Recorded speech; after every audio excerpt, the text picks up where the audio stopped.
tayo ditong mga kinatawan ay ibinoto lamang ng ilang libong Pilipino. Ngunit ang kasama natin ngayon ang Pangulong Duterte, ang most voted Philippine leader ng 2016. At ang kanyang anak, Vice President Sara Duterte, ang most voted Philippine leader naman ngayong 2022.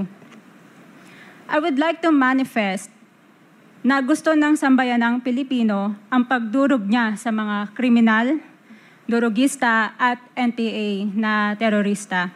Kaya sila ibinoto at patuloy na mahal ng mga Pilipino. Kaya gusto natin ng patas na hearing. Sana sinama natin dito ang libo-libong mga magulang na ang mga anak ay biniktima ng mga durugista.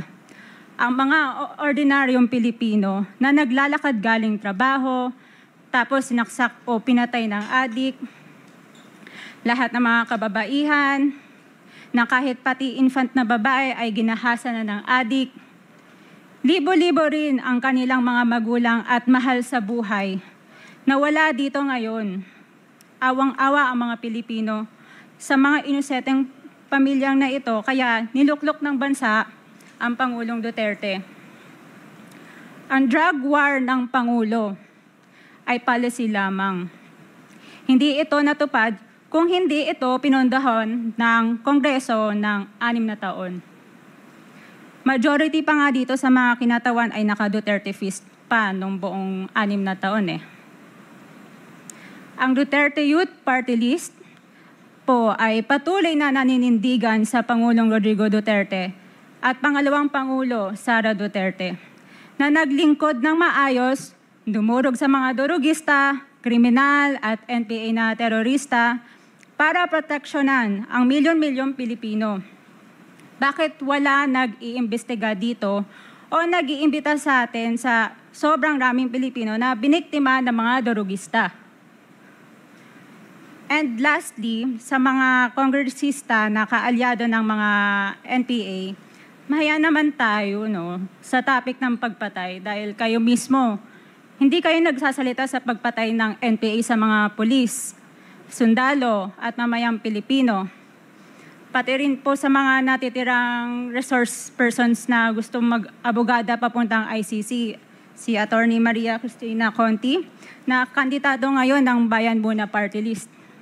Kasama po ang inyong katabi na si Nery Colmenares ng Bayan Muna. Sa NPA, nire-recruit ang mga kabataan para pabagsakin ang gobyerno at pumatay ng mga pulis, sundalo at tropa ng gobyerno. Di nyo naman kinokondena ang pagpatay nila. Ang kinokondena nyo ngayon ay ang dalawang naging most trusted leaders ng bansa na todo effort protektahan ang milyong-milyong mga Pilipino.